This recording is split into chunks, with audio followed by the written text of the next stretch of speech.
Buenas tardes, soy Enrique Fanjul de Iberglobal. Comenzamos hoy el primer webinario sobre internacionalización del año 2021 que organizamos conjuntamente Iberglobal con el Club de Exportadores e Inversores Españoles. El año pasado, si no recuerdo mal, me parece que hemos celebrado 23 webinarios, ¿no, Antonio? Creo recordar, ¿no? Y vamos a continuar celebrando este año a medida que vayamos viendo temas de interés. Hoy yo voy a ser muy breve y vamos a entrar directamente en materia. Vamos a hablar de talento y la internacionalización de la empresa. Bueno, es un tema que está, el tema del talento, de creciente importancia. Vemos constantemente menciones a él y en planes, en artículos, etcétera, ¿no? Yo creo que lo vamos a discutir desde una doble vertiente, ¿no? Es decir, por un lado está la vertiente de las empresas, ¿no? La vertiente de las empresas que reclaman cada vez más profesionales preparados para el trabajo internacional. Y eso es una consecuencia lógica, bueno, de la gran expansión internacional que ha conocido la empresa española en los últimos 15 o 20 años y de manera particular, yo diría que de manera muy especial en la última década, ¿no? Pero lo vamos a ver también desde la vertiente de los profesionales, ¿no? Desde el otro, no voy a decir el otro lado de la barrera, pero la vertiente de los profesionales, es decir, esos profesionales que tienen interés por el trabajo internacional, que perciben que ahí hay oportunidades laborales y profesionales importantes y que se plantean cuestiones como de, bueno, cómo me puedo formar, cómo me tengo que preparar, qué tipo de habilidades se esperan de los profesionales en la internacionalización, etcétera. Para este debate tenemos a 4 ponentes muy significados. Antonio Bonet, que es el presidente del Club de Exportadores e Inversores y que ha sido durante mucho tiempo, varias décadas, ¿no?, presidente de la compañía ACE International Consultants, que es una de las empresas en España, bueno, con una, especialmente yo diría, de las más destacadas en lo que se refiere a participación en proyectos de organismos multilaterales. Y bueno, Antonio él luego se presentará brevemente su experiencia, pero es una empresa a través de la cual han pasado muchos cientos de profesionales, ¿no?, para un trabajo muy internacional. Antonio García Rebollar es director ejecutivo de formación de ICESCECO, es por tanto el máximo responsable de todas las actividades de formación que lleva a cabo el CECO, ¿no?, como lo conocemos todos normalmente, ¿no? Actividades dentro de las cuales una muy importante, y esperamos que Antonio nos hable un poco de ella, es la de los becarios de internacionalización. Miguel Otero ha sido durante muchos años director del Foro de Marcas renombradas españolas, ¿no?, y actualmente es director de un proyecto muy interesante, Conexión España, con el cual yo colaboro personalmente, ¿no?, y que está dirigido a el talento español en el exterior, a profesionales españoles en el exterior. Miguel, yo creo que luego le pediré que nos explique en 3 o 4 minutos un poco en qué consiste este proyecto. Y tenemos también a Ramón Rodríguez, que es director de operaciones de la firma Nova Talent. Nova Talent es una empresa reciente, ¿no?, relativamente joven, y que ha creado, Ramón también nos lo va a explicar, yo creo que es muy interesante, ha creado una comunidad que yo la he visitado, la he conocido, y muy interesante de profesionales. Entiendo que una gran mayoría de ellos son jóvenes, ¿no?, y que, bueno, y con los cuales Ramón, bueno, pues tiene una serie de experiencias que son de seguro, vamos, que seguramente van a ser de mucho interés. Y dicho esto, vamos a empezar ya. Entonces yo la primera cuestión que plantearía, y a lo mejor pediría hacer una pequeña ronda, ¿no?, es decir perdón, sería un poco de cómo veis la situación un poco en España en cuanto a disponibilidad de talento para la actividad internacional a las empresas, ¿no? Es decir, ¿les cuesta a las empresas encontrar gente preparadas? ¿Cuáles son los obstáculos, a lo mejor, o las carencias más importantes a las que se enfrentan las empresas? Si os parece, podemos hacer una primera ronda. Yo os pediría una cierta brevedad en las respuestas para que nos dé tiempo luego también atender preguntas de los asistentes, ¿no? No sé quién quiere romper el fuego. Enrique, pues si te parece, empiezo yo. Fenomenal. Vamos a ver, cuando se habla de internacionalización, yo creo que hay que ser un poco más preciso en el término, porque internacionalización, es decir, lo que tradicionalmente se entiende en España por internacionalización, es la venta fuera de España de bienes o servicios producidos dentro de España, o producidos a lo mejor, básicamente es exportación de bienes y servicios. Pero es que además las empresas tenemos cada vez más necesidad de personal cualificado, expertos, para producir y vender localmente. Hay empresas, bueno, nosotros, por ejemplo, en mi empresa ganábamos un concurso pues en cualquier país del mundo, hemos trabajado en 150 países, en donde los servicios los teníamos que prestar localmente, con lo cual yo no es una exportación de servicios. Y el tipo de expertise que se requiere es diferente del que hace falta para exportar consultoría desde España. Entre otras cosas, por ejemplo, pues cuando teníamos que trabajar en Zimbabue o en la India o en Vietnam, pues el español como idioma no era un requisito para nosotros. Y en tercer lugar, hay otro tercer tipo de expertise, que es cuando se vende en un tercer país bienes y servicios que están producidos desde otro país diferente de España, en cuyo caso pues también es un perfil, son unas aptitudes y actitudes diferentes de las que se requieren para la exportación o digamos la internacionalización tradicional, que siempre la hemos entendido como bienes y servicios producidos en España que se venden fuera de España. Muy bien. Antonio, ¿quieres hablar tú ahora un poco? Sí, bueno, siempre es muy importante lo que ha dicho Antonio sobre los diferentes perfiles, ¿no? Pero hablando en general desde la perspectiva del ICEX y desde lo que nos piden las empresas, ¿no? Nosotros llevamos pues más de 40 años en el ICEX y en la Secretaría de Estado de Comercio, pues, escuchando a las empresas cuáles son sus problemas, sus dificultades a la hora de hacer negocios en el exterior, ¿eh? De todo tipo, de exportación, de inversión, etcétera, ¿no? Y desde más de esos 40 años, una de las dificultades que nos han puesto siempre las empresas ha sido la falta de personas, la falta de capital humano suficiente para llevar a cabo esos procesos, ¿no? Y de ahí que en el ICEX y en la Secretaría de Estado de Comercio pues hayamos invertido tanto y seguimos invirtiendo tanto en el programa de becas, que supone pues un 10% del presupuesto total, y tengamos la política de formación como uno de los ejes estratégicos, tanto de nuestro plan de acción de la Secretaría de Estado como en el plan estratégico del ICEX. Por eso, respondiendo a la pregunta, yo creo que falta talento. O sea, es necesario seguir invirtiendo en la formación de talento para que las empresas encuentren exactamente las personas necesarias para llevar a cabo esos procesos. Y no sé, y hago la pregunta también extensible luego a los demás participantes. ¿Tú qué carencias crees que las empresas perciben como más preocupantes, digamos? No sé, idiomas, falta de conocimientos de técnicas de comercio exterior, falta de conocimientos interculturales para negociar. ¿Cuáles son aquellos aspectos en los que tú crees que hay una mayor demanda, una mayor necesidad en las empresas?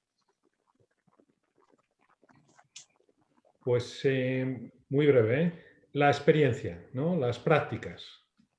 Yo creo que ahí es donde más fallamos. Las empresas quieren, y sobre todo de cara a la internacionalización, experiencia de trabajo, experiencia de prácticas en el exterior.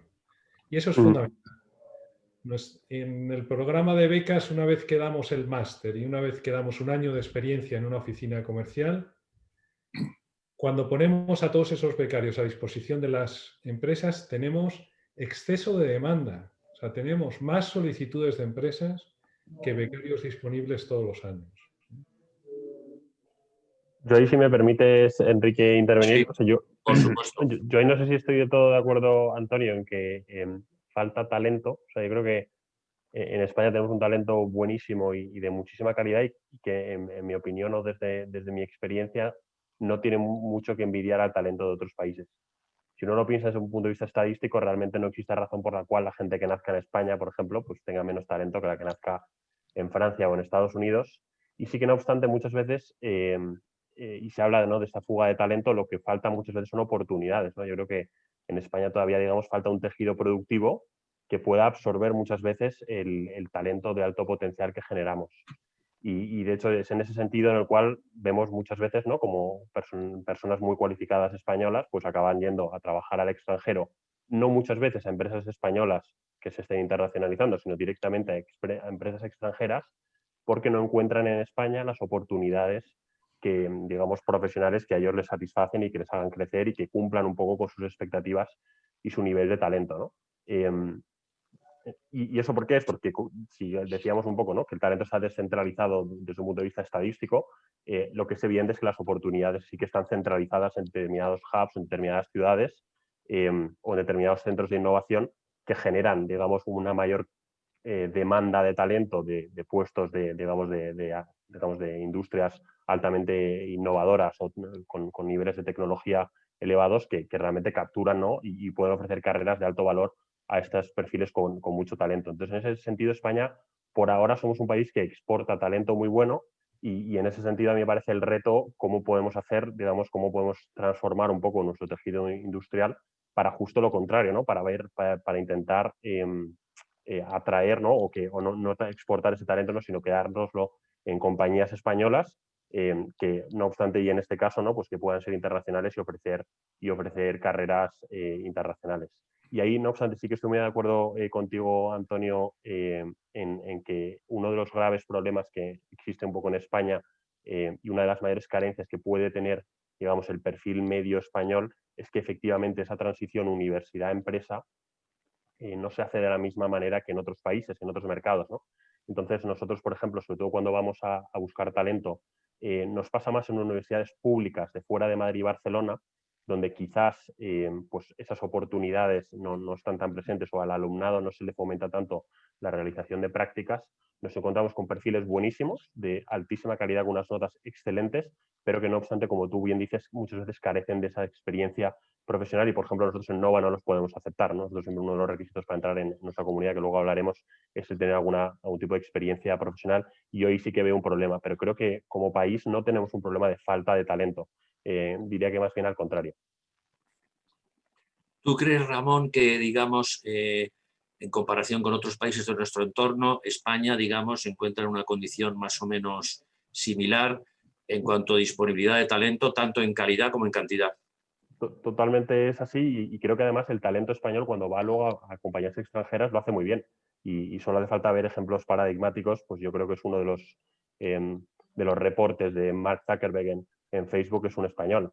En Coca-Cola, ¿no?, el diputado pues también tiene un puesto de mucha relevancia. O sea que yo creo que el talento español es muy bueno, y lo que nos falta muchas veces es un tejido productivo que absorba muchas veces esos perfiles muy cualificados que acaban en compañías extranjeras en muchos casos.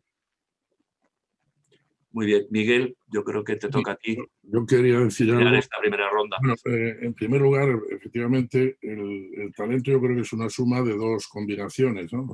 Probablemente, y las dos se han mencionado, la formación y la experiencia, ¿no?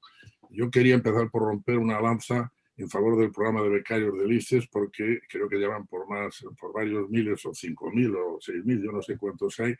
Yo tuve becarios del ICES durante el tiempo que fui consejero comercial en Canadá, y a mí me los mandaban a pares, debo decirlo. Entonces, la verdad es que fue una experiencia que yo recuerdo muy grata, y que luego esa gente pues era un puente precisamente hacia la experiencia. Claro, la experiencia que generas en una oficina comercial no es la que generas trabajando en una empresa, pero creo que las becas, si no han cambiado, se extienden a luego prolongarse con como ya se ha referido Antonio, una contratación en la empresa, ¿no? Yo creo que el elemento, yo creo que no es la formación. La formación teórica existe, además en España hay buenas escuelas de negocios,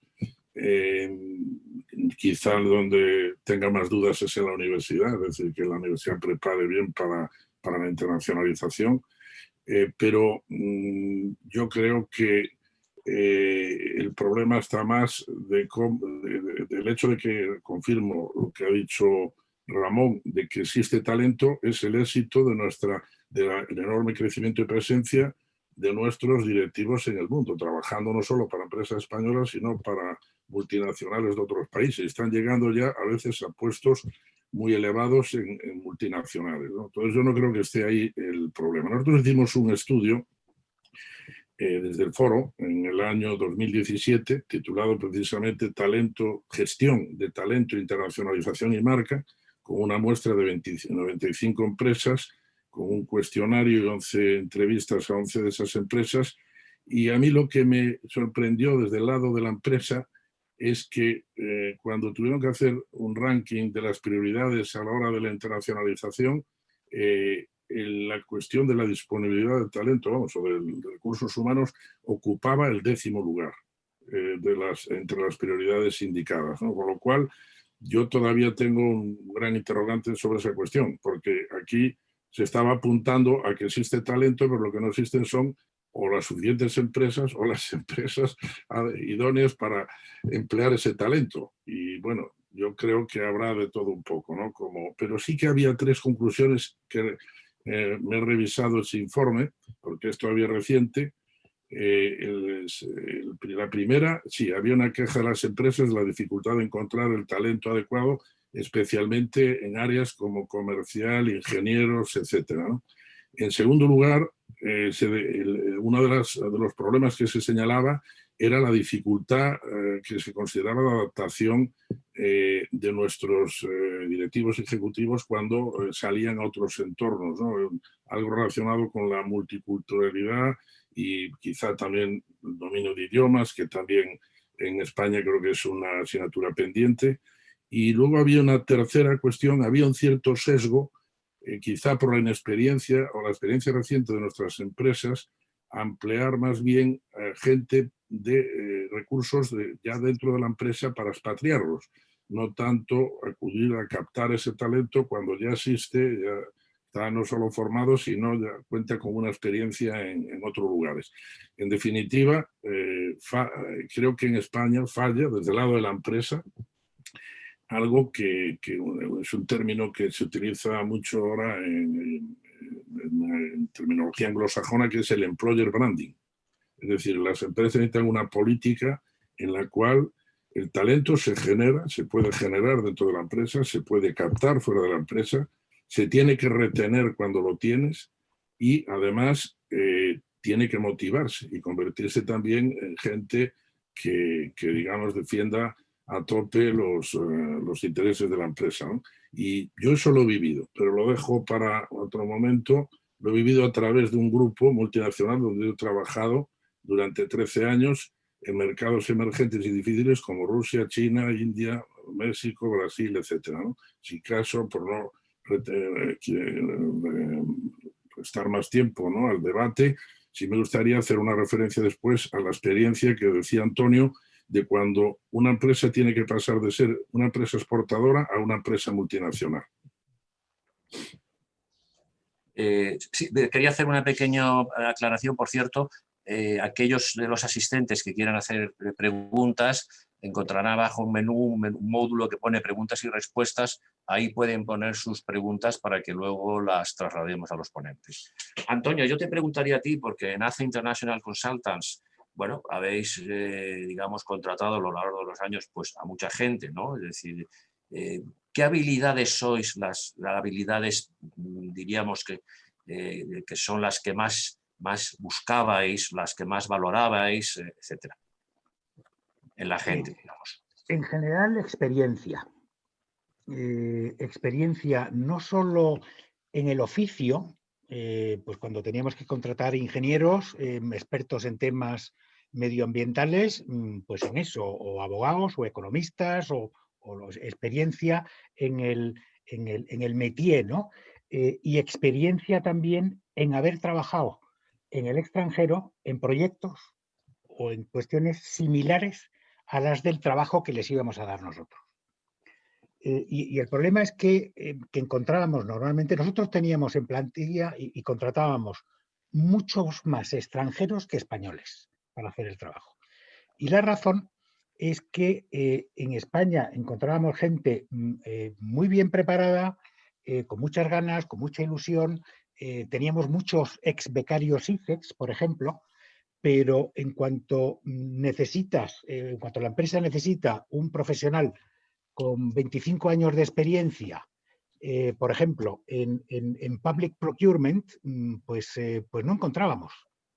Pero sí encontrábamos ingleses, franceses, norteamericanos, de otras nacionalidades y cada vez más personal local, sudafricanos, para trabajos en Sudáfrica, que han trabajado además en proyectos similares, que tienen una experiencia similar y que han trabajado a lo mejor pues para el Banco Mundial o para el gobierno inglés o para esto. Entonces, básicamente experiencia en el oficio, en el trabajo específico que tienen que desarrollar y experiencia en haber trabajado en el extranjero en proyectos similares y el tema de la competencia, es decir, las empresas, pues en el fondo, hombre, preferimos que sean españoles, pero nos da igual que sean españoles o alemanes o de Zimbabue, siempre y cuando hagan bien el trabajo, se adapten bien a lo que estamos pidiendo y las condiciones que nos pidan pues sean razonables. Hay mucha competencia entre profesionales de todo el mundo, cada vez más.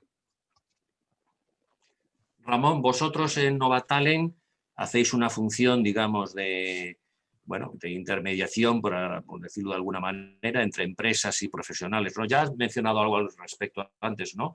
Pero digamos, ¿cuáles dirías tú que son las habilidades más valoradas, más demandadas por las empresas?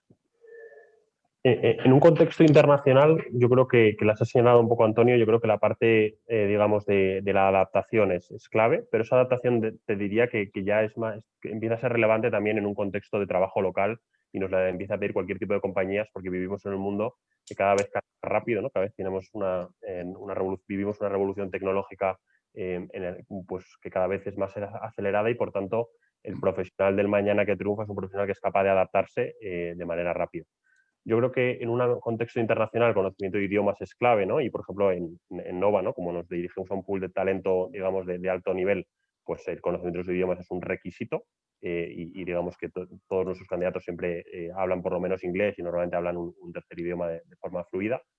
Y yo creo que también en un contexto de trabajo internacional de la compañía que se está internacionalizando, pues yo creo que la parte de negociación, ¿no? La capacidad de negociación, comunicación y la autonomía para trabajar en un diferente uso horario, etcétera, pues suelen ser algunas de las habilidades clave, ¿no? Que nos suelen pedir las compañías.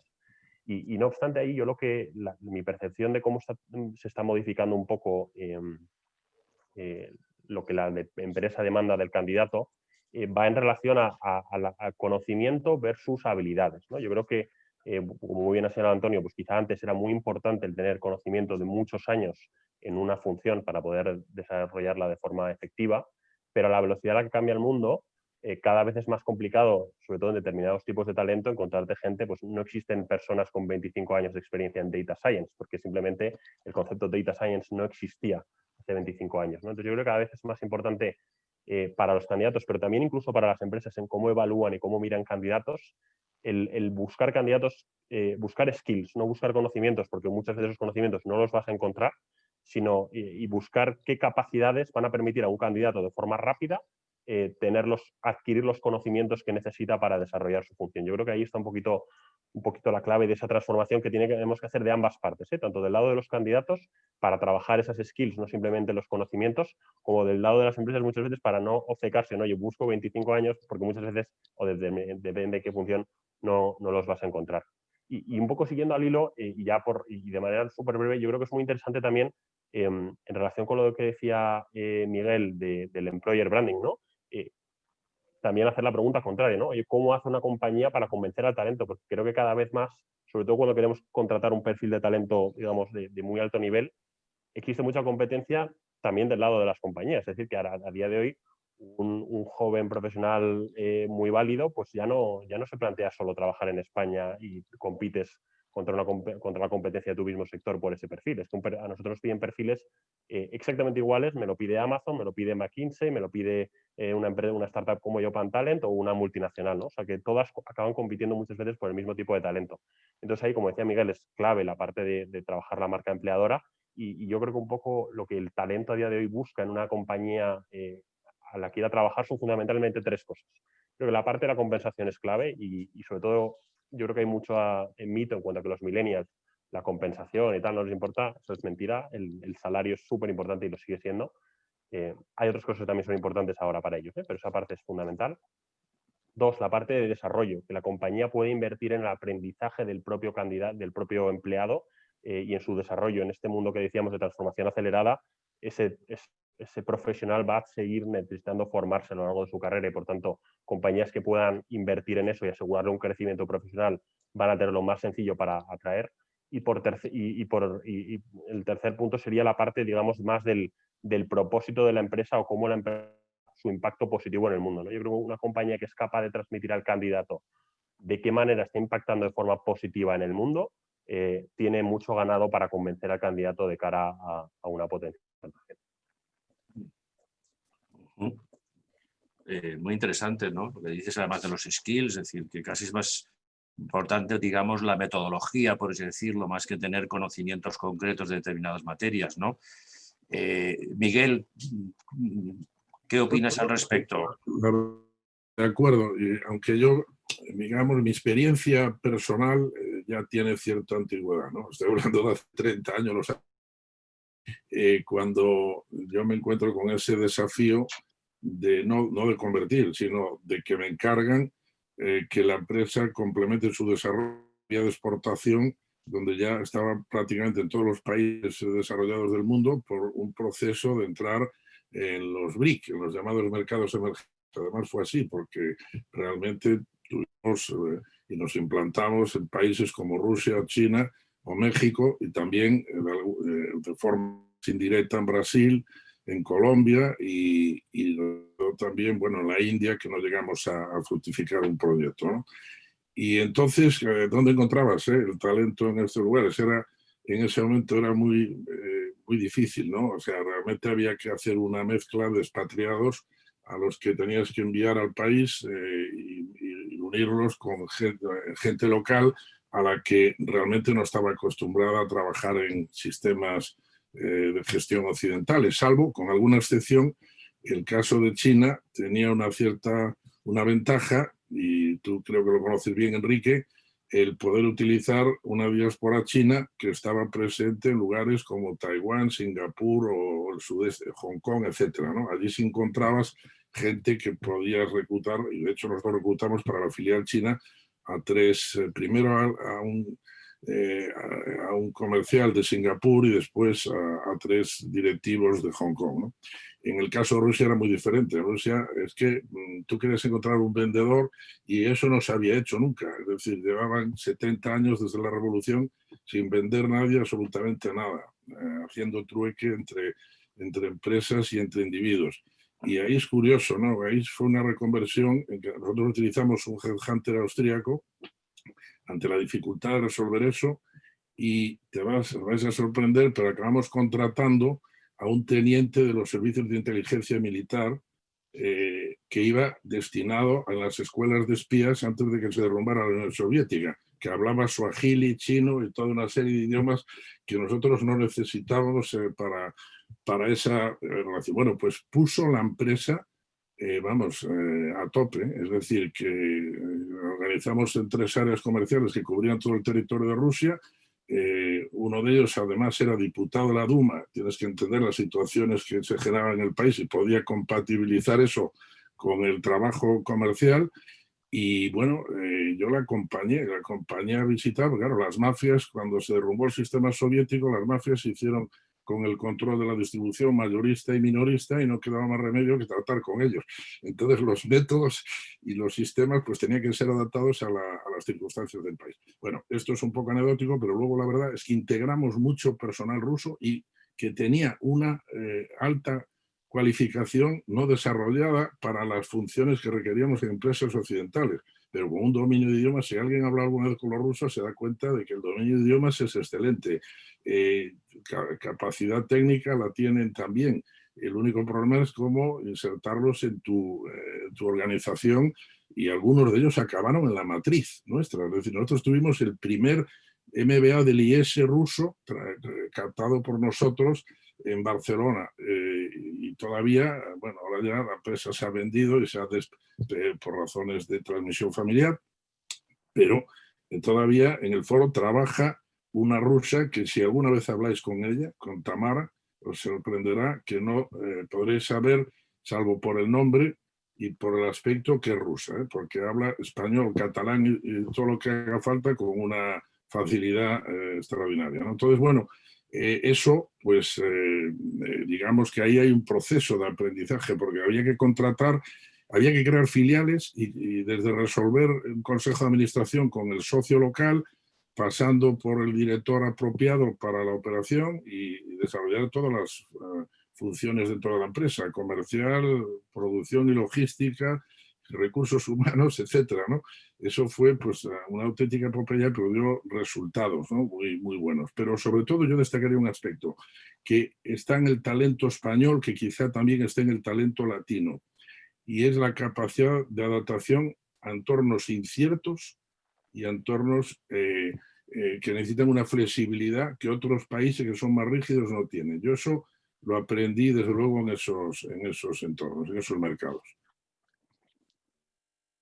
Antonio, para cerrar esta segunda pregunta, entiendo que en el ICES tenéis contacto con muchísimas empresas y tendrás algo que decirnos en relación con decir qué habilidades os piden las empresas, qué habilidades necesitan las empresas, demandan.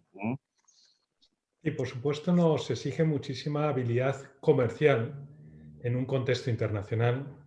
Esos son perfiles que sí son muy demandados, no solamente por las empresas en el ICEX, sino en los datos de las estadísticas que publica el SEPE del Ministerio de Trabajo. El perfil comercial tiene casi tantas demandas como el perfil digital, por decirlo así, ¿no? O sea, por supuesto el tecnológico es el número 1, pero el perfil comercial es siempre el número 2 y muy cerquita del tecnológico, ¿no? Por eso en todo lo que hacemos nosotros, tanto en la parte de másters y cursos como en la parte de becas, es insistir mucho en las habilidades comerciales y sin olvidarnos de que hay dos grandes temas hoy día que tienen que inspirar toda nuestra formación, que son tanto la digitalización como la sostenibilidad, ¿no? Hacemos muchísimo esfuerzo en todo lo que tiene relación con el comercio electrónico y el marketing digital, y también estamos introduciendo materias de sostenibilidad tanto medioambiental como social en todos nuestros programas formativos. Cómo se forma un comercial es un tema muy interesante, ¿eh? Nosotros en el foro tuvimos un directivo de una empresa que ha tenido gran experiencia internacional que dice: lo que España necesita son geos comerciales.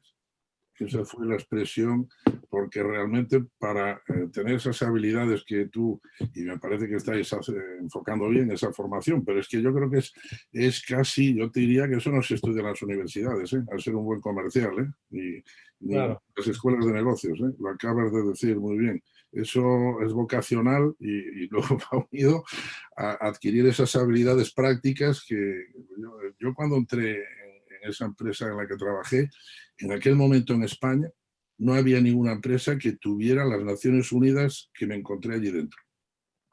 Es decir, gente de todos los países que te puedas imaginar. Y eso yo creo que no lo encuentras ni ahora. Así con esa, y han pasado 30 años desde entonces, ¿no? Esa integración de recursos. Y es muy interesante eso que comentáis de la habilidad comercial, porque eso no es un conocimiento, o sea, existe lógicamente una pequeña parte de conocimiento, ¿no? Pero eso es lo que yo llamo más una habilidad, que sí que se puede entrenar y sí que se puede mejorar, pero no es un conocimiento per se, ¿no? Que requiere una parte práctica, por así decir, pues muy significativa, ¿no? Para desarrollar una buena habilidad comercial. Y luego, lógicamente, hay partes de conocimiento y hay partes más teóricas que uno puede aprender, pero son menos importantes, ¿no? Sí, yo ahora pues, perdón. insistir en una cosa, es decir, la carrera internacional o en internacionalización no es simplemente vender. Las empresas internacionalizadas cada vez más producen localmente bienes y servicios y necesitan no simplemente vender, necesitan pues un director de fábrica, un director de producción, un director financiero o un contable, es decir, todas las funciones que hay en una empresa hacen falta cuando tienes filiales en el exterior y cuando tienen relativa autonomía. Entonces, no es simplemente la carrera comercial, no es simplemente vender. Cualquier función que hay en España en una empresa, esas mismas, las empresas las necesitamos para hacer ese mismo tipo de trabajo fuera de España.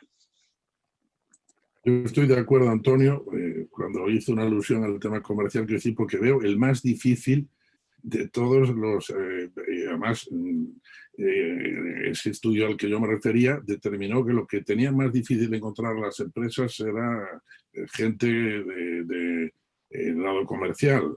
Ahora, evidentemente, estoy de acuerdo contigo plenamente que una multinacional necesita completar, ¿no?, todas las funciones con gente adecuada. Pero en cambio, por la experiencia que yo tuve en aquella empresa, era más fácil enviar gente de la matriz a la filial, a aquellos entornos en funciones de producción o en funciones financieras incluso, que además fueron también muy relevantes, que la dificultad mayor era encontrar gente comercial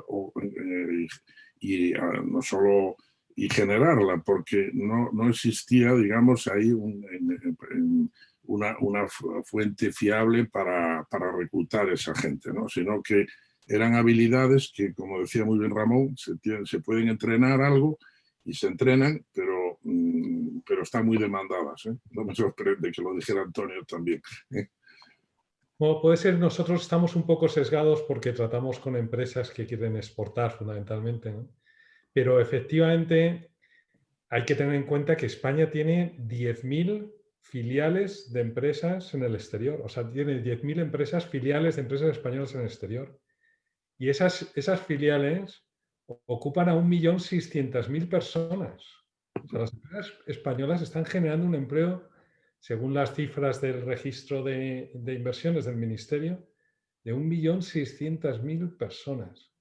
Yo creo que muy poquitos de esos son españoles, me temo. Probablemente. Pero estás hablando de todo el personal, digamos, de la empresa, ¿no? De arriba abajo, ¿no? Sin duda. Ahora, me sorprende, yo el dato que tenía era 2.700 establecimientos permanentes. En un artículo relativamente reciente que he leído. 10.000 ya es un número, ¿eh? Bueno, eran probablemente 2.700 empresas y tiene razón, y 8.000 y pico es el dato que daba de total de filiales, porque claro, cada empresa tenía un promedio de establecimientos fuera. Eso, como decía Enrique, es el cambio que ha habido en los últimos 20 años y yo pienso que precisamente vamos un poco por detrás en la cuestión del talento porque tampoco hemos tenido eso que decía Antonio Bonet, de que encontrábamos ingleses, franceses y americanos por ahí para reclutar, pues no podían, en ese momento no había españoles, no existía esa experiencia. Yo creo que hoy existe ya, es decir, hoy hay una oportunidad y de hecho también digo que tú has dado un dato muy interesante. Yo no sé cuántos becarios sacáis al año, pero la demanda es bastante superior por parte de las empresas españolas a la oferta, ¿no?, que hacéis al mercado, ¿no? Sacamos casi unos 300 al año, ya que han hecho el año de prácticas en la oficina comercial, y tenemos unas 400 empresas y unas 600 solicitudes.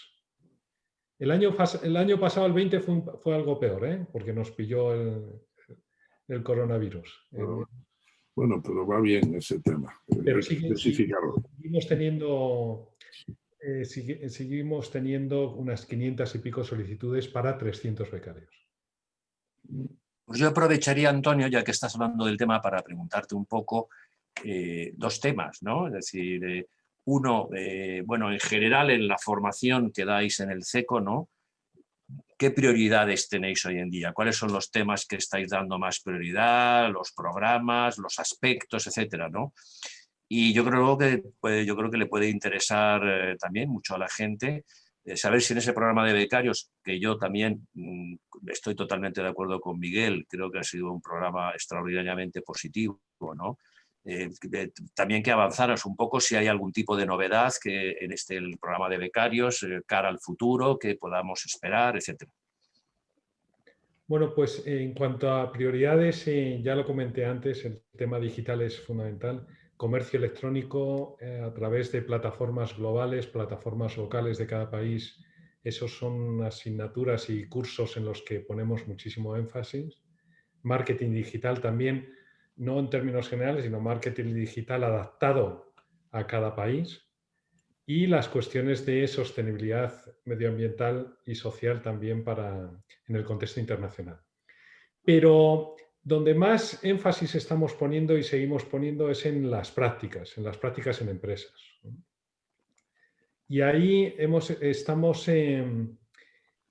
estudiado el modelo francés. En Francia tienen un programa similar al nuestro de becas, pero muchísimo más potente, muchísimo más desarrollado, donde nosotros tenemos 300 becarios al año, ellos hacen 8.000, tienen 8.000 personas de prácticas al año, ¿no? en el programa BIE de voluntarios internacionales en empresa, ¿no? Es verdad que Francia tiene pues, una inversión en el exterior que es como 3 veces la española, ¿eh? Ya, pero es que estoy hablando de una diferencia en cuanto al programa de 300 a 8.000. O sea, estoy hablando de 15 o 20 veces. Oye, ¿y qué pasó con los becarios inversos? Perdona que hubo un proyecto de ese tipo, ¿no? Sí, pero ese ahora no estamos insistiendo mucho en eso. Tenemos uno relacionado con temas de gastronomía, pero nada más, ¿no? Eso se trata de traer profesionales del exterior hacia España, ¿no? Pero no, yo creo que nuestro mayor interés ahora es en buscar esa posibilidad de expandir, ¿no? De multiplicar nuestro programa de becas, si puede ser por 10, ¿no? Pasar de los 300 becarios que tenemos ahora, pasar a 3.000 jóvenes que una vez que han hecho el máster puedan encontrar la posibilidad de hacer prácticas en empresas en el exterior, ¿no? Y que generan un aumento de sus oportunidades de contratación en esas empresas. Eso es también lo otro, que es un puente a la entrada hacia las empresas también. Claro, es que lo que hemos visto en las evaluaciones, tanto de nuestro programa de becas como en el programa francés, es que las tasas de empleabilidad de estas personas que han hecho prácticas en empresas en el exterior es altísima, es superior al 90%. O sea, nuestros becarios la mitad de nuestros becarios se quedan en la empresa donde han hecho prácticas. Y hay otro 30% que encuentran un trabajo todavía mejor que ese. O sea, la empleabilidad está demostrada que funciona una vez que ese talento se ha formado en un máster y ha tenido su año o 2 años de experiencia en la empresa internacional, ¿no? Y Antonio, una pregunta por mi parte. El programa francés, yo estudié en Francia un par de años y tengo algún amigo que lo hizo. ¿Ese programa requiere de estudiar un máster? No. No lo requiere, ¿no? Pues es que yo creo que está ahí un poco el meollo de la cuestión. Precisamente yo es que creo que tengo un amigo que creo que hizo no estudió ni un máster internacional, hizo ingeniería como yo, y luego estuvo en España, en una empresa francesa aquí en España, y ha estado 1 año y medio trabajando en ella. Y me parece interesante que exploréis ese modelo, ¿no? De que quizás, o sea, nuestros estudiantes, yo creo que existen muchos muy bien formados, una formación fantástica, y muchas veces lo que les faltaba, como bien señalabas, es esa parte de experiencia profesional, de prácticas, ¿no? Pues quizás esa es la manera, ¿no? Abrir ese programa de becas a estudiantes cualificados que hablen muy bien idiomas, etcétera, etcétera, y que puedan optar además a ese programa de becas, pues sería una manera quizá, ¿no? De ampliar ese programa. Sí, lo estamos promocionando como uno de los proyectos que ha planteado España para los fondos de la Unión Europea, ¿no? De los Next Generation. Además, hace tiempo, Antonio, el máster no existía el programa de becas, pero la introducción del máster se produce en el tiempo, pero durante un periodo de tiempo, yo creo, largo, el programa de becas funcionaba sin el máster, ¿no? Sí. Ramón, perdóname, Antonio, si vas a decir algo. Sí, lo que ocurre es que los másters dedicados a la internacionalización todavía también son escasos en España. No llega al centenar, hay como un centenar de programas de másters en las universidades, escuelas de negocios españolas que incluyan algo de internacionalización, ¿no? Eso genera pues unos 3.000 egresados al año. Eso no es suficiente, necesitamos más educación de posgrado dedicada con ese tamiz internacional. Ramón, yo creo que podría ser interesante que contaras un poco la experiencia de Novatalent, que yo creo que es una experiencia muy, muy, muy valiosa, y yo creo que nos cuentas en 3-4 minutos la experiencia de Novatalent, será algo que apreciará mucha gente, seguro. Sin duda. Pues Novatalent es una comunidad de talento, como bien explicabas al principio, Enrique, en la que conectamos a personas que llamamos de alto potencial entre sí y con las mejores oportunidades profesionales. Y esa conexión la hacemos a través de una plataforma online, que para que os hagáis una idea, viene a ser una especie de LinkedIn. Imaginaos un LinkedIn exclusivo para los miembros de la comunidad Nova, y luego a través de eventos y programas. Un poco la clave de esta comunidad y de la compañía es la calidad de los miembros, puesto que todos ellos deben superar un proceso de selección para entrar que nos permite asegurar que son gente que está en el top, pues yo que sé, 1, 2, 3% de las personas con más talento de su edad. Y a partir de ahí la membresía para ellos es gratuita, y nosotros como compañía nos financiamos vendiendo servicios de contratación y de marca empleadora a pues compañías de todos los tamaños, tanto de servicios profesionales, sobre todo, por ejemplo, trabajamos mucho con consultoría estratégica, como grandes corporaciones, como empresas tecnológicas, también startups, a partir de que son ya pues una serie A, serie B de inversión, cuando empiezan a tener dinero para invertir en talento, pues trabajamos con ellas y realmente pues les ayudamos a contratar e intentamos hacerlo mejor que las alternativas quizás de un headhunter más tradicional, y ahí un poco nuestro approach es más acompañar al candidato, ¿no? Nosotros de alguna manera actuamos un poco como el agente de estos candidatos de mucho nivel, pues como sería el Jorge Méndez, ¿no? De Cristiano Ronaldo, pues nosotros intentamos ser el agente de ese candidato, de esos perfiles de mucho talento, y acompañarles a lo largo de su vida profesional, aportándoles valor tanto si buscan empleo como si no, para que el día que busquen empleo prefieran hacerlo con nosotros. Y eso es un poquito en lo que consiste la compañía, y somos proveedores, ya os digo, como para perfiles pues muy cualificados en posiciones donde haga falta realmente personas de mucho talento, y ahí intentamos, como os decía, ser mejores en tiempo, en coste que otros proveedores más tradicionales, o que un LinkedIn o otras plataformas más masivas donde quizá es difícil encontrar ese nivel de calidad. ¿Operáis a nivel internacional o solo en España? No, ya operamos a nivel internacional, tenemos sedes en España y en Suecia. De hecho, la compañía en origen es una compañía sueca, aunque ahora mismo tenemos el headquarter en España, y trabajamos el mercado nórdico, Dinamarca, Suecia, Noruega desde nuestra oficina de Suecia. Trabajamos en España y acabamos de abrir recientemente también en Italia. No obstante, nuestro perfil es un perfil muy internacional. El miembro de Nova, tanto español como sueco, como de donde sea, suelen ser personas, como os decía, que hablan idiomas y que están muy abiertos a oportunidades del extranjero. De hecho, tenemos una plataforma para clientes donde ellos pueden filtrar y buscar entre los miembros de Nova que a día de hoy están abiertos a un cambio, ¿no? Un poco el reto muchas veces cuando uno quiere contratar a unas personas de mucho talento es que esas personas no están contratadas y tienen trabajos fantásticos en sitios fantásticos, y lo difícil es convencerles para que quieran venir a trabajar a tu empresa, ¿no? Entonces nosotros tenemos ahí aquellos que sí que ahora mismo nos han dicho que están en búsqueda y están o están abiertos a un cambio, y no obstante, en esa plataforma lógicamente están anonimizados, ¿no? De tal forma que uno no puede saber quiénes son, pero puede ver su currículum anonimizado. Y un poco aquí el punto iba que la mayoría de ellos, cuando nos dicen a qué ciudades están abiertos a ir a trabajar, no sé si es el 70-80%, está abiertos a oportunidades fuera del país donde vive. Lo cual es muy significativo, ¿no? Que el talento cada vez es más internacional, es un recurso que a medida, sobre todo cuando hablamos de talento muy cualificado que habla idiomas, pues son ciudadanos del mundo y les parece fenomenal para la oportunidad adecuada irse a vivir a otro país, ¿no? Y yo creo que eso es un beneficio para la empresa internacional o exportadora sin ninguna duda. Muy bien. Pues Miguel, yo creo que sería interesante que nos contaras un poco la iniciativa de Conexión España. Además, ha llegado alguna pregunta, alguna de las preguntas que ha llegado es respecto, concretamente hay una que dice: buenas tardes, soy CEO de una empresa con sede en Croacia que ofrece servicios de internacionalización. Serían tan amables de indicarme, bueno, estaba interesado en tener información sobre Conexión España y cómo participar en la iniciativa. Bueno, gracias, Enrique. Creo que tú sabes bastante de esto, porque el proyecto empieza, y debo de confesarlo, en un encuentro fortuito entre los dos. En un café en el Hotel Cuzco. Y fíjate cómo se fraguan a veces las ideas, se convierten en proyectos y luego confiemos que en realidades, ¿no?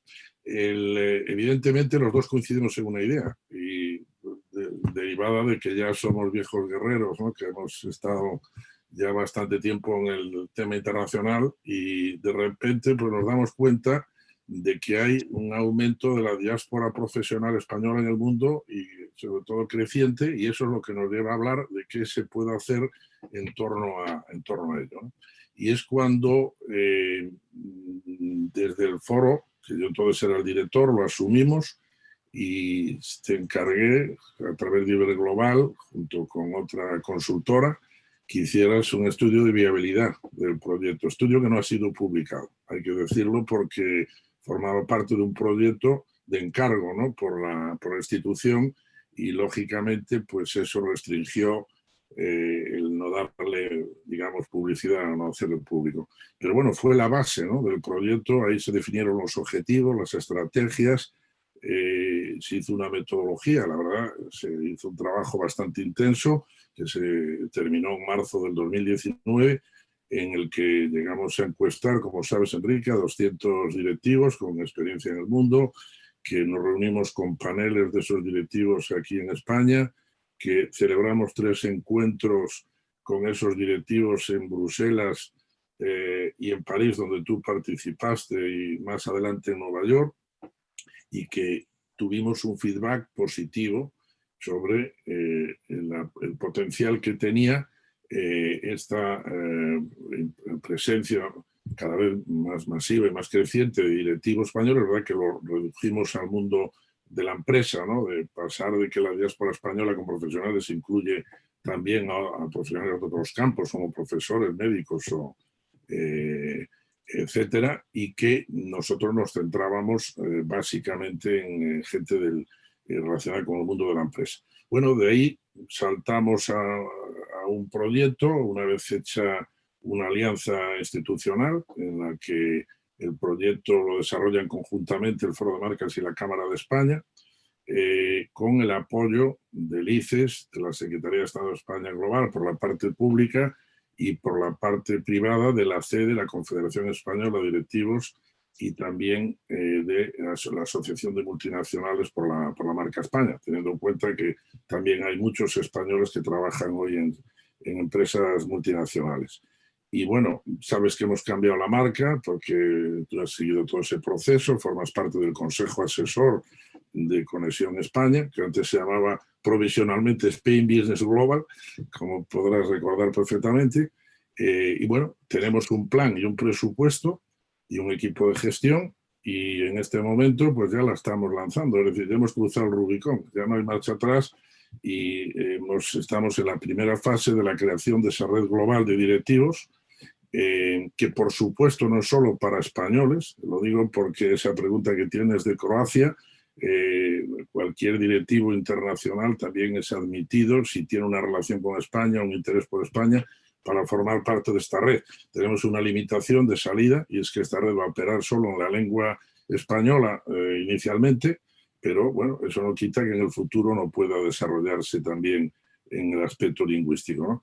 Y bueno, la primera fase es, estamos, como sabes, Enrique, tú participas en ella, en la identificación y captación de 150 promotores entre directivos españoles que estén en este momento bien, básicamente o fuera de España o dentro de España, con una trayectoria internacional y contactos en el mundo directivo relevantes. El problema está en identificar esos directivos, porque están dispersos y todo el mundo tiene su red de contactos personal, pero no existe, como sabes, Enrique, ningún censo de esos directivos, ni siquiera ningún listado en ningún sitio, ¿no? nace de muchas fuentes y por eso hemos pedido en primer lugar la ayuda del ICES y de la Cámara de España, y en este momento se ha lanzado esa búsqueda de promotores a través de la red de oficinas comerciales en el exterior y a través de las cámaras nuestras en el exterior. Y ya estamos teniendo resultados iniciales muy positivos, ¿no? Antonio García Rebollar es otro de los promotores, o sea que él nos está echando un cable también importante en este sentido, y yo invito a otros directivos que nos estén escuchando y que quieran conectar, bueno, que estén interesados en el proyecto, que contacten con nosotros y encantados, ¿no?, de considerarlos como potenciales promotores o como miembros de la red. Lo que esperamos, ya para terminar, es que esta red, a través de este esquema de promotores globales y locales, pueda conectar con otros directivos, lleguemos a una masa crítica en una segunda fase que se va a iniciar a partir del mes de febrero, y lleguemos ya a la fase ya de consolidación de esa red, en la cual, a su vez debo decir, como un matiz importante, que se inserta dentro de una plataforma colaborativa entre instituciones, empresas, que son las que representamos desde el foro y desde la Cámara, y también, naturalmente, los propios directivos que tienen sus propios intereses, y que el aspecto más complejo es conciliar los intereses de todos y generar sinergias entre intereses generales del país, intereses empresariales e intereses de los propios directivos. No sé si hay alguna cuestión que necesite alguna aclaración adicional, pero por la brevedad, pues que me veo forzado a hacer una síntesis, ¿no?, muy rápida del proyecto. Bueno, muy bien, ¿no? Has hecho una síntesis muy clara, digamos, y quizá no solamente le puede interesar a la gente también, ¿no? ¿Qué calendario, digamos, cuándo se va a poner en marcha? El que esté interesado en este tema, ¿dónde se puede dirigir, por ejemplo, ¿no? Por ser así Una un poco más... pregunta. Evidentemente estamos a punto de lanzar la web, ya está preparada, del proyecto. Lo que pasa que esta web la vamos a hacer accesible en este momento solamente a las instituciones participantes y a los promotores. Ya estamos teniendo un núcleo de promotores con los que queremos entrar en una dinámica, ¿no?, antes de lanzar la segunda fase. La segunda fase, que es la que debería iniciarse el 1 de febrero, en la previsión, pues yo creo que seguramente es posible que se retrase 1 o 2 semanas, ¿no?, debido a la dinámica de que la lanzamos en pleno época navideña. La iniciativa es cuando haremos pública la web, y entonces sí que cualquiera podrá entrar a través de la web. Si no tiene una referencia por parte de un directivo de una institución, podrá hacerlo. Y entonces está previsto, como tú sabes, Enrique, que entonces ya, una vez que tengamos el núcleo inicial consolidado, lancemos públicamente la iniciativa de Conexión España, que lo que yo sí calculo para el mes de, digamos, finales de marzo, principios de abril, ¿no?, cuando ya tengamos, digamos, el tema en marcha. No queremos eso de vender el oso, la piel del oso, ¿no?, antes de cazarlo, valga la similitud, ¿no? Y bueno, pues en este momento pues no estamos reclutando de esta forma selectiva, ¿no?, a través de directivos, a través de instituciones, pero yo aprovecho para hacer aquí un llamamiento a todos los que estén participando en este webinario. Si quieren conectarse, bueno, tenemos ya los correos de Conexión España, tenemos un correo general, info@conexionespana, porque no podemos utilizar la ñ, conexionespana.org, y aquí cualquiera puede dirigirnos ya un mensaje al respecto. Muy bien, pues yo hay otro tema que plantearía, en fin, hemos estado hablando de él, ¿no?, pero le puede interesar. Yo creo que tenemos bastantes asistentes que son profesionales jóvenes, es decir, personas jóvenes interesadas en trabajo internacional, ¿no? Yo os pediría a vosotros que, pensando en estos profesionales y sobre todo en profesionales jóvenes, ¿qué recomendaciones les daríais vosotros? Es decir, si digamos, para prepararse, para trabajar en departamentos de empresas, en actividad internacional, en un sentido amplio, ¿no? Está claro, Antonio Bonet, como decías tú al principio, que bueno, pues que hay diferentes tipos de perfiles, etcétera. Pero bueno, tú que has estado ahora un pequeño rato sin hablar, ¿tú qué recomendaciones darías así a la gente para que se preparen para tener éxito en el trabajo internacional? Bueno, sí puedo contaros un poco cuando en mi empresa hacíamos recruiting, contratábamos gente, recibíamos montones de currículum y valorábamos siempre muy positivamente la experiencia internacional. Pero experiencia internacional me refiero no solo a haber trabajado en el extranjero, sino a haber trabajado para empresas extranjeras. Es decir, una persona que ha trabajado para una empresa francesa en Argelia, a nosotros lo veíamos como un candidato con más potencial porque ya ha demostrado que es capaz de adaptarse a otros entornos culturales, a otros países. Es decir, yo recomendaría buscar trabajo en una empresa extranjera. Es más fácil luego volver a España si se quiere volver o trabajar para una empresa española fuera, pero es un activo el tener experiencia trabajando en una empresa extranjera, no española. Y fuera del... y no me refiero solo a una empresa francesa en Francia, sino pues a lo mejor a una empresa inglesa en la India. Ramón, tú que has hablado también algo de este tema, pero si quieres un poco por sintetizar 2 o 3 consejos que darías, o 2 o 3 recomendaciones. Yo creo que el primero sería el tema de los idiomas, que aunque yo creo que en la generación más joven la realidad es que lo ha trabajado mucho y los habla yo creo mejor de media, ¿no? que otras generaciones anteriores. Ahí sí que creo que en España tenemos un pequeño déficit respecto a otros países, porque es evidente, para nosotros, por ejemplo, lo vemos muy claramente, como los suecos de media en general hablan mejor inglés que los españoles. Entonces, pues bueno, pues seguir trabajando en tema de idiomas. Yo suscribo ahí a Antonio Bonet en cuanto a la experiencia internacional. Por ejemplo, para nosotros en Nova, incluso el propio proceso que nosotros hacemos, si uno no tiene experiencias internacionales es más difícil entrar en Nova, ¿no? Tiene que ser brillante en todo lo demás, porque es algo que demuestra mucho del candidato, de su capacidad de adaptación, etc. Y por último, pues yo creo que en temas de formación, yo creo que el ICEX es de lo mejor que yo conozco a nivel de formación internacional, así que ahí Antonio García, bueno, pues seguro que lo iba a decir, pero lo digo yo por él para que creo que queda mejor. Nosotros en Nova tenemos bastante gente del ICEX, no sé si es un 1 o 2% de nuestros miembros, que es un número que pueda parecer pequeño, pero no es tan pequeño, relevante, son egresados de los máster ICEX, y creo que esa es una de las maneras clave, ¿no? Porque creo que su bolsa de trabajo y su manera de acceder a la empresa internacional luego es muy buena. A partir de ahí, pues, oye, pertenecer a la propia Nova o a redes o a comunidades internacionales que a uno le puedan ofrecer oportunidades de empleo en el extranjero puede ser una buena medida de adquirir esa experiencia que comentaba. Antonio, no sé si quieres, Antonio García Rebollar, no sé si quieres, tú ya has hablado aquí a este respecto, la digitalización, perfil comercial, etcétera, pero no sé si quieres añadir algo, digamos, en plan de 2 o 3 puntos concretos así que queden muy claros para los asistentes. Ya se ha dicho, pero desde luego idioma inglés es el primer filtro que ponemos nosotros, y de hecho las solicitudes de becas que tenemos todos los años, en el momento en el que exigimos un nivel de inglés superior al B2, ya el número de solicitudes se reduce a más de la mitad. O sea, lo que quiero decir es que no basta con saber inglés, sino que hay que tener un nivel pues mejor del B2, y si puede ser un C1 o un C2, muchísimo mejor, ¿no? La necesidad de hacer un máster, porque los grados en España son demasiado teóricos y poco enfocados al negocio internacional.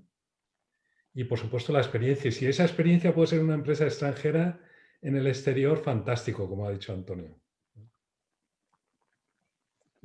Miguel, no sé si quieres añadir algo. Bueno, la verdad es que estoy plenamente de acuerdo con lo que han resumido los 3 ponentes anteriores, ¿no? El único matiz es que estoy de acuerdo que hay que salir al exterior. Eso tú sabes, Enrique, que ha variado esa percepción. Yo me acuerdo de un estudio del ICER del año 2010 que se preocupaba entonces, después de la crisis del 2008, por la deslocalización de nuestras empresas que restarían trabajo aquí en España, ¿no? Cuando ahora lo que estamos viendo es justo lo contrario, no estamos deportando gente, ¿no? Sino que, y eso lo hemos hablado como que esta gente forzada también por la crisis financiera en ese momento y empresarial, pero también ahora vuelve a ocurrir lo mismo, ¿no? Y también por la globalización, por el fenómeno de la globalización, sabes que ha habido no ha hecho falta estimular su salida al exterior porque ha sido una necesidad, ¿no? Una conveniencia. Hombre, yo creo que se han citado los idiomas, cuidado con el dominio de los idiomas, ¿no? Porque mucha gente te puede decir que se defiende cuando hablamos del nivel sobre todo el inglés, ¿no? Es decir, que eso ya es un must. Y luego, yo recuerdo cuando hicimos la oposición de técnicos comerciales que nos pedían el inglés y otro idioma, ¿no? Podía ser el alemán, el francés o el que fuese, ¿no? Yo creo que sigue siendo así. Y luego, hombre, pues sí, si no es una empresa extranjera, que desde luego yo tengo un hijo viviendo en Los Ángeles y trabajando en una empresa americana desde hace 6 años, eso es lo ideal, ¿no? Para generar experiencia, pero si no, también en empresas españolas, en sus filiales fuera, también es una fuente. Y desde luego pedir una beca del ICE, sí, aunque están difíciles y no son suficientes, ¿no? Un comentario, Enrique, si me permitís. El tema de los idiomas. A efectos prácticos, os puedo contar, cuando entrevistábamos candidatos en la empresa, la primera entrevista la hacíamos telefónica en el idioma en que nos decían que trabajaban. Para hacer una entrevista telefónica, es decir, o habla muy bien y entiende muy bien el idioma, o es decir, nivel, lo que decía Antonio García Rebollar, es decir, C como mínimo, ¿no? Y lo notas en una entrevista telefónica.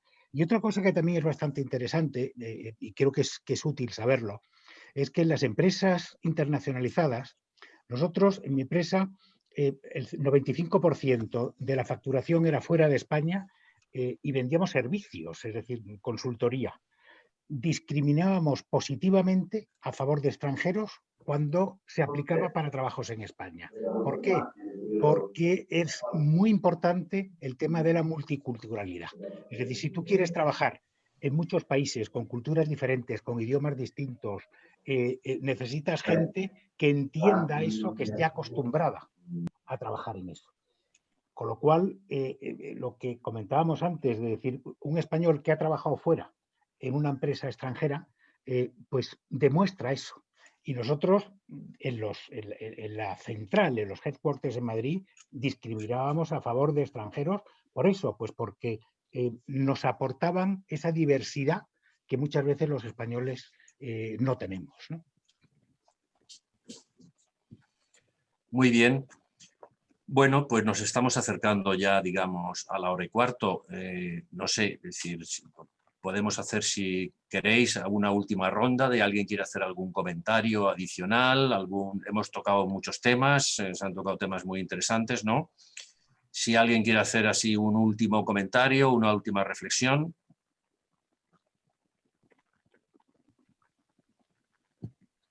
Difícil, se ha dicho mucho, ¿eh? Se ha dicho mucho, efectivamente. Mi última reflexión. Veo una pregunta en el chat que me parece muy interesante. Sí. De Guillermo Sánchez. Sí, efectivamente, la voy a leer. Para una persona joven y formada que busca una nueva experiencia internacional, ¿qué mercados consideráis que podrían ser los más atractivos a día de hoy? Yo hay más que mercados, lo que le sugeriría probablemente sean industrias, ¿no? Yo creo que hay que buscar ahora mismo, sobre todo el contexto post-COVID, industrias que hayan sido resilientes a la pandemia. Y ahí hablamos, pues lógicamente, de tecnología, hablamos de bienes y servicios esenciales, pues cadenas de alimentación, distribución, etcétera, y probablemente también de farmacéuticas. Yo creo que esos 3 sectores han salido incluso beneficiados, ¿no? de la crisis. Y yo creo que ahora mismo, esa búsqueda yo creo que ahora mismo es compleja, ¿no? Y sobre todo dependiendo en qué países, pero en España es compleja. Yo buscaría esos sectores y yo creo que ahí, pues lógicamente China a nivel de mercado, esto es lo que yo lo conozco menos que los otros ponentes, pero probablemente China haya sido los países menos afectados y en cualquier caso una persona bien formada, si sabe idiomas, pues Estados Unidos, otros países de Europa seguro que encontrará oportunidades. Sí, yo creo que esos sectores son clave porque son los sectores que más crecen estos años y sobre todo en relación a mercados pues es Asia, ¿no? Asia es la que ha salido menos perjudicada con la crisis, ¿no? y si se trata de aprender o de tener experiencias, ¿no?, en empresas que van a estar en expansión en los próximos años, formarse en Asia es muy interesante.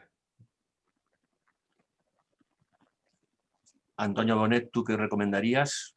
Bueno, además de lo que han dicho los demás, que coincido totalmente, no nos olvidemos de Estados Unidos. Es decir, Estados Unidos es un mercado gigantesco y es un mercado en donde a las empresas españolas cada vez le interesa más estar presente en ese mercado en cualquier sector.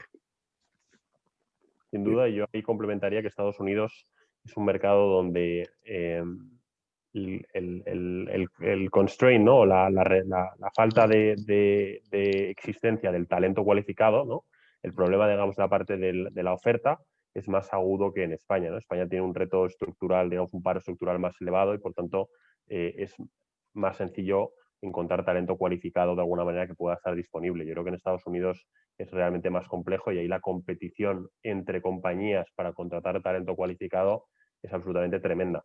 Y es muy complicado atraer y retener el talento seas Google, seas Apple o seas McKinsey. Allí es claramente más complicado, allí el talento tiene más poder en la relación, sin ninguna duda. Yo solo opinar una cosa, Enrique, final. Y bueno, es muy preocupante, naturalmente, la falta de oferta o empleabilidad para los jóvenes, y aquí sí que todo lo que se haga en conjunto entre las instituciones y las empresas, y por eso el proyecto en el que estamos trabajando, a mí me abre también una vertiente de que ahora mismo no estamos dirigiéndonos a los jóvenes, pero no podemos desengancharnos el tirón que puede suponer esa iniciativa en relación con el talento joven, ¿no? Yo creo que eso es algo que el país necesita y que todos tenemos que apoyar. Muy bien, pues si nadie quiere decir nada más, vamos a dar por finalizado el webinario en hora, ¿no? Y nada, yo quiero agradeceros en nombre del Club de Exportadores, en nombre de Iberglobal, a los 4 ponentes, su participación en el webinario de hoy, que yo creo que ha sido muy interesante. Comentar que estará disponible la grabación del webinario en la página YouTube del Club de Exportadores, donde se pueden encontrar además todos los webinarios celebrados anteriormente, que ya son una colección de, como decía antes, de 23 webinarios, ¿no? Y entonces nada más, buenas tardes a todos, muchas gracias de nuevo a los ponentes y hasta nuestro próximo webinario. Muchas gracias a vosotros. Muchas gracias al club y a Iberglobal. Muy bien. Gracias en nombre del club a vosotros por haber participado, a los ponentes y a los asistentes, ¿no?, que ha habido bastantes personas que se han conectado a esto, que espero que haya sido interesante para todos.